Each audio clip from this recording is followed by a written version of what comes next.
Let me welcome you in the lecture number 26 in the drilling and blasting technology course. In this class, we will discuss about the storage of explosive.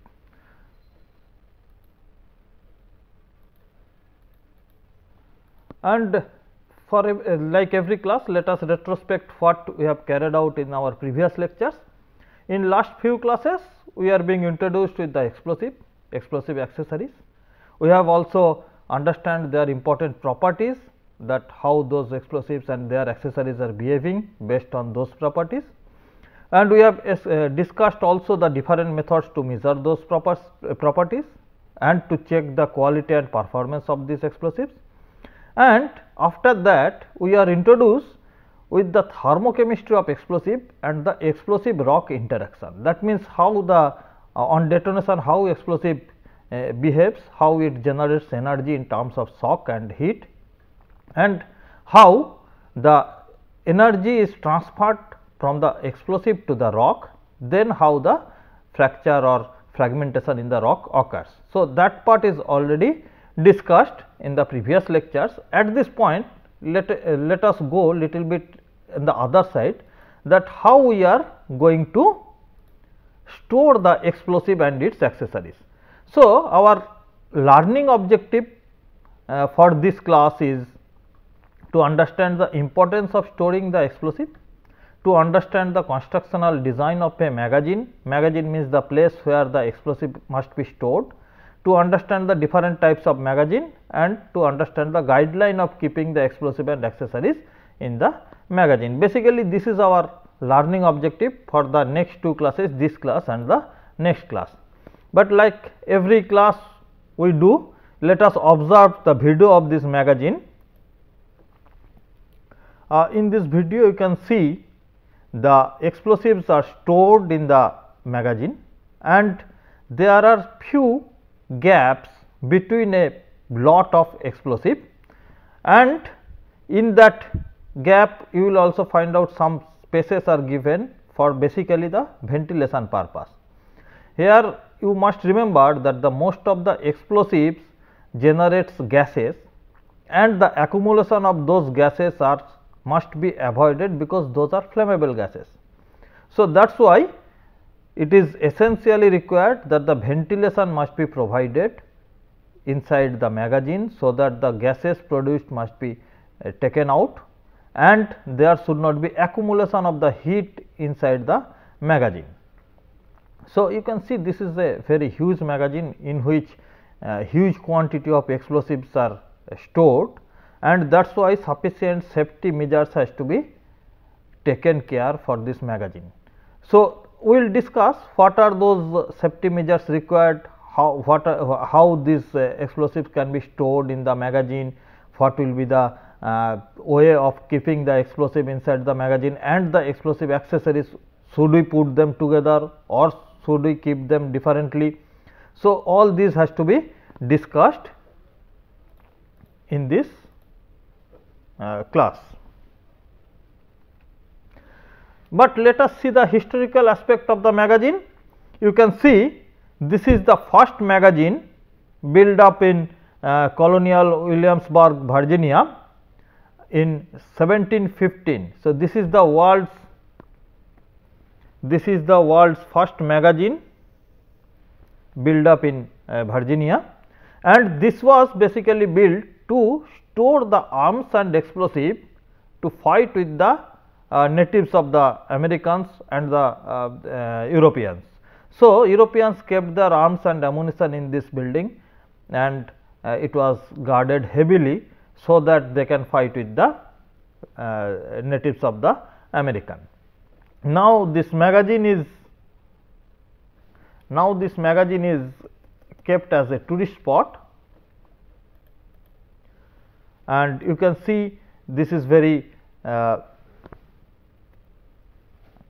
this is the security guard magazine, 10 feet high wall, this and this present tourist spot is nowadays very popular tourist spot in the Williamsburg. Now, let us look into the classification of explosive a little bit.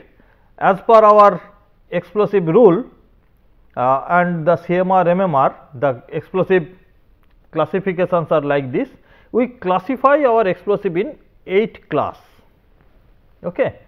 And this 8 class, the first one is the gunpowder, which is basically a low explosive, then the nitrate mixture, then the nitro compounds. This nitro compounds is further divided in 2 division. This is division 1 for the blasting gelatin, special gelatin means this type of gelatinous explosive in which that nitroglycerin is mixed with the ammonium nitrate or other things, and division 2 is basically gun cotton, PTN, TNT, Primex, etc. So, this is coming under class 3 nitro compound based explosive.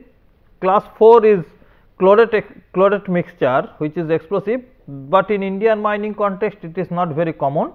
Class 5 is fulminate, this is also not common in Indian mining sector. Class 6 is basically kept for the accessories. Class 6 is the accessories, in which it is again classified in 3 division. Division 1 is for safety fuse, igniter cord, safety electric fuse, like this. Division 2 is the plastic igniter cord, detonating cord, electric fuse, fuse igniter, etc. And division 3 is basically detonator, delay detonator, relays. Relays is also another type of delay detonator which is used in the surface blasting.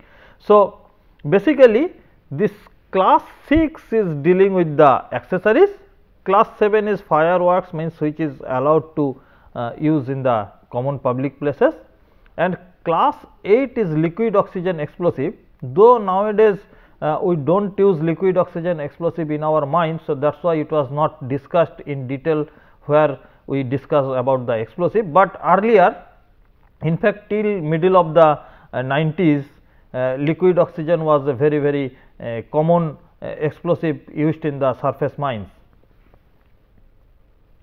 Apart from that, the explosive may be classified in some other basis also. Say on the basis of risk, explosive is classified in 4 groups: category X, category Y, category Z and category ZZ. And if you see the severity of this explosives, category X basically classify where the explosives having a fire or a slight explosion risk or both, but the effect is local. That means, if you ignite the explosive knowingly, unknowingly, the risk is that it can fire something else, it can explode also, but the effect is local, that the distance up to which it will affect, it is not significant. Category Y is that there is a mass fire risk, that means huge fire or flame will be generated. Moderate explosion risk, that means the explosion distance will be limited, not very far, but the risk is moderate. Category Z is where the mass explosion risk is there and the major missile effects are also there. That means the gas generation is high and the mass of the metal or the rock may goes up to a longer distance as a missile. So, that risk is also there. So, explosion risk is there and that means shock generation is very high. Apart from that, the throwing of object is also very high, that is coming under category Z, where category ZZ gives us the mass explosion risk, means the shock generation is very high, but the minor missile effect, that means the amount of gas generated or the flying of the object risk is little bit, that is called category ZZ.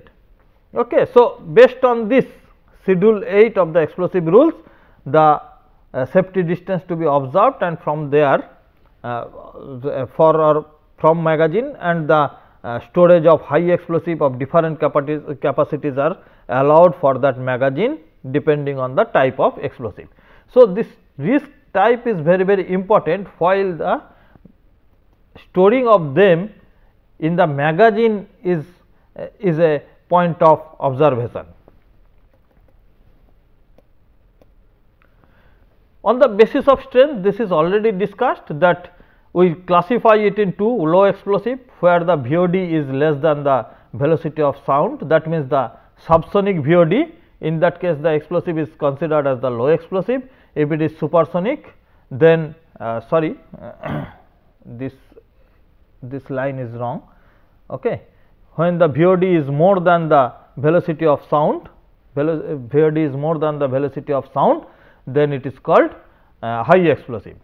On the basis of sensitivity, we have already discussed this property. On the basis of sensitivity, explosive is categorized in the cap sensitive, non-cap sensitive, and cap sensitive is considered where the explosive can be detonated using the strength of a number 8 detonator. So, number 8 detonator, that the detonating pressure generated from the number 8 detonator, if that is able to initiate the explosive, that is called cap sensitive explosive. If it is not, in that case it is called non-cap sensitive explosive. In fact, emulsion, slurry, these are non cap sensitive explosive, and booster, primers, these are the cap sensitive explosive. So, sensitivity of explosive is very important while we are designing our blast or storing our explosive. And on the basis of use, explosive is classified in two groups. One is permitted explosive, another is non-permitted explosive, and we have discussed in the explosive property that the permitted explosives are the explosive which can be used in the explosive environment, and that is why in underground gassy coal mines or gassy non-coal mines also permitted explosives are desired to be used. In all other cases, we are allowed to use non-permitted explosive. Further, the non-permitted explosives are classified in two groups: small diameter, large diameter. As per Pradhan, the small diameter is considered as the 32 mm or something like that. As per Lange-Fors-Klystrom, small diameter is considered as to be less than 165 mm dia, and large dia as per Pradhan is more than 100 mm dia is considered as the large dia. As per Lange-Fors-Klystrom, it is greater than 165 mm dia is considered as the large dia. You must note that in permitted explosive there is no question of large dia. The reason is that as it is carried out in the explosive environment, obviously the charge quantity has to be controlled, and to control the charge quantity, the question of large dia, use of large dia, this type of cases are not arising. So, that is why large dia explosive for the permitted is not available, only the small dia permitted explosives are available only. This is the classification of explosive as per US standards. In US, the explosives are classified as class A, class B, class C, where class A is the explosive possessing detonating or otherwise maximum hazard, class B possessing flammable hazard, and class C possessing both class A and class B. So, it is similar to our X, Y, Z and ZZ classification which we are classified. So, our that classification is similar to this US classification. Another classification is there in US, basis of the fume characteristics considering the health risk of the users or the pollution coming into the atmosphere, though this type of classification is not available for the Indian mining contest.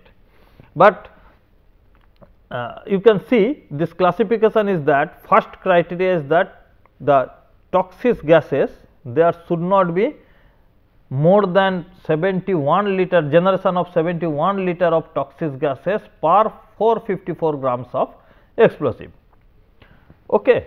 So, here the classifications are like this: class 1 where less than 0.16 cubic feet of toxic feet cube of toxic gases are generated from a cartridge of this one, or you can say 200 grams of explosive. If the generation is between these two, this is considered from this explosive, this is considered as the class 2. If the generation of toxic gases is this one from the same this one, this is called class 3. So, USBM limits the poisonous gas mainly containing CO etc., and toxic gases like NOx, sulfur oxides etc., to 2.5 feet cube per pound of, this is for pound, of permissible explosives. Okay. So, this is the US classification. Unfortunately, in India we do not have this classification, this type of standardization of the classification. So, let us discuss about the storage of explosive.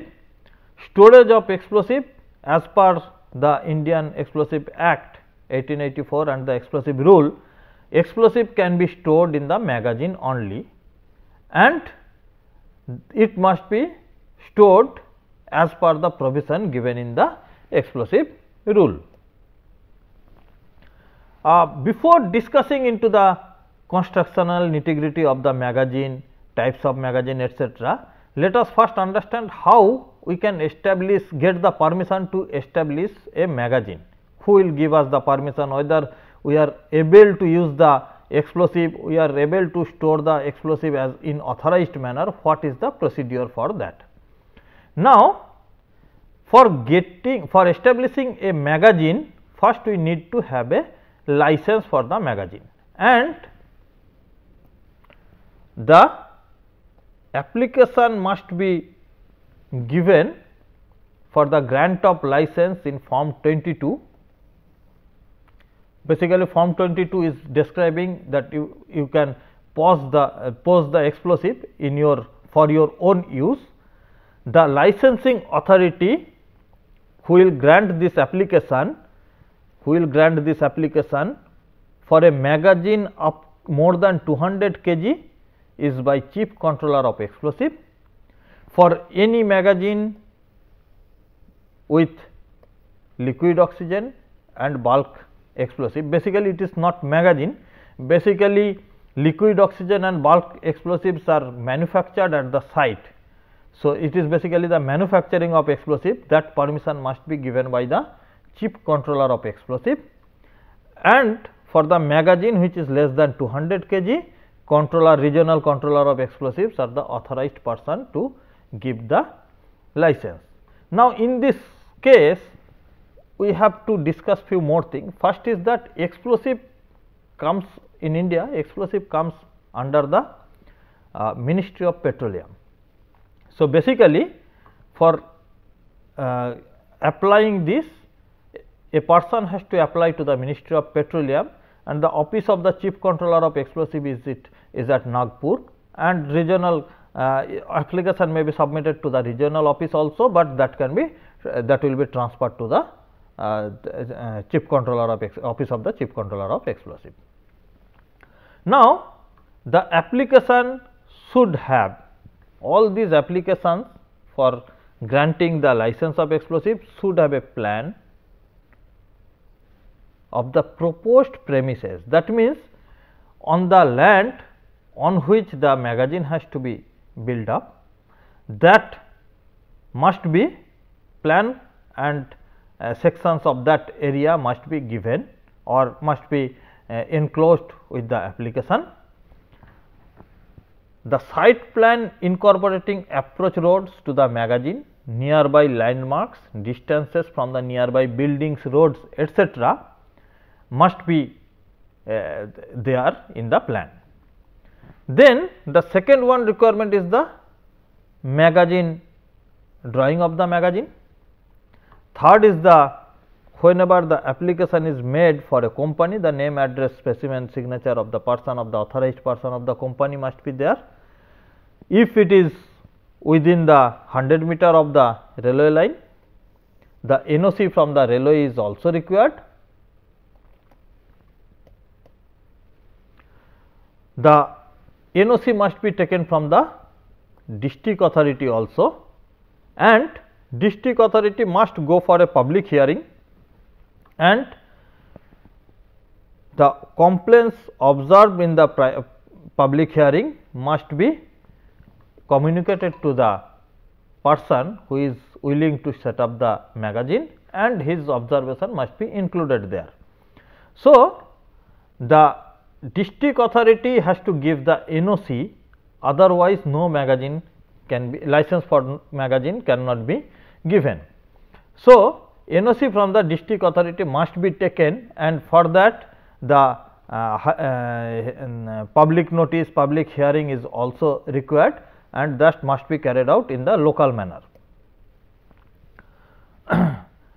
We have discussed about that locks and bulk explosives. So, license for having the license for ANFO, liquid oxygen, bulk explosive is that basically it is coming under, this is coming under the manufacturing of explosive. So, basically ammonium nitrate fuel oil, that is also prilled ammonium nitrates are bought in into the blasting site, then the fuel oil is mixed with that. Similar to the bulk explosive trucks are coming, where the separate ammonium nitrate, emulsing agent, slurry agent, all those agents are there. Those are locally mixed there as per the proportion requirement, and that is used in that blast site. Similar to the liquid oxygen also, liquid oxygen is also absorbed in the lock site to prepare the liquid oxygen explosive.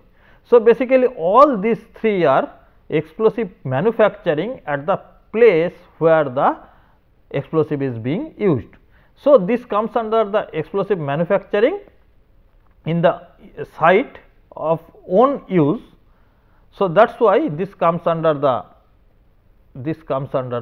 explosive manufacturing, and for this, if it is a mine site, the necessary permission must be taken both from Chief Controller of Explosive and the Director General of Mine Safety. So, explosive manufacturing in those case, for the mining case, that permission must be taken from the Director General of Mine Safety and from the Chief Controller of Explosive.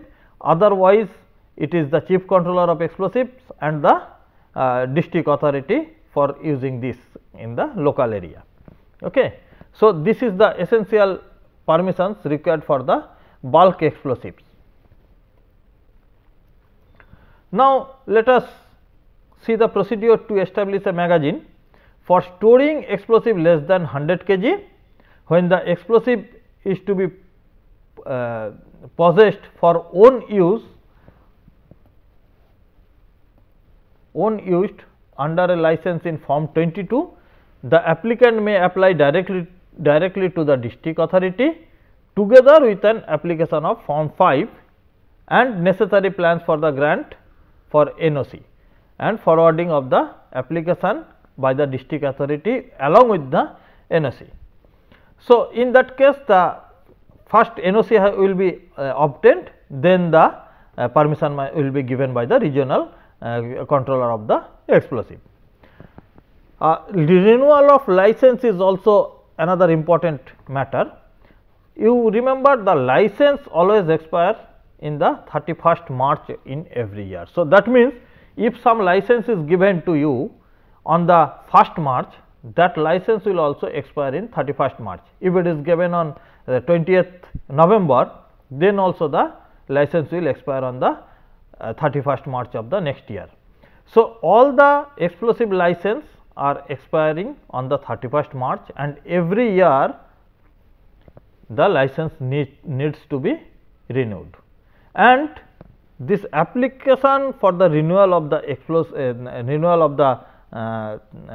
license for magazine or explosive use must be carried out within 30 days of the expiring of the license.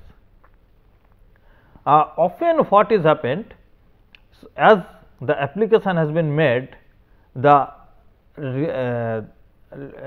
license will be renewed by the office of the chief controller or explosive or the regional controller of the explosive, but that takes time. So, what will happen? Acknowledgement of the renewal of application is considered as renewed till the renewal order is accepted or rejected. So, that means if the license is expired on 31st March, the person is applied for the renewal within a month, and that is why the acknowledgement of the renewal application is given to the person. So, that is already given, and that acknowledgement is considered as the renewed license till the controller of explosive is deciding whether the license will be renewed or the application of the license will be rejected. So, till that order is coming, the renewal application, acknowledgement of the renewal application is sufficient as the application. So, you may have more reading on this storage of explosive, use of explosive. In the two important for this is explosive rules and explosive acts. These are available online. These are available online in the IBM website, Ministry of Petroleum website, that is the explosive controller website, DGMS website. So, these rules are available in these websites, and it is desired that you should have a look on these explosive rules, explosive acts, as well as the CMR, MMR of the mine regulations of the DGMS. Apart from that, you must go through the book written by Dr. G.K. Pradhan about the explosive blasting techniques for the explosive and accessories properties and the construction of the magazines, and also SME handbook will give you a good knowledge about the explosive storage. So, we will continue this lecture into for the next class also. Thank you.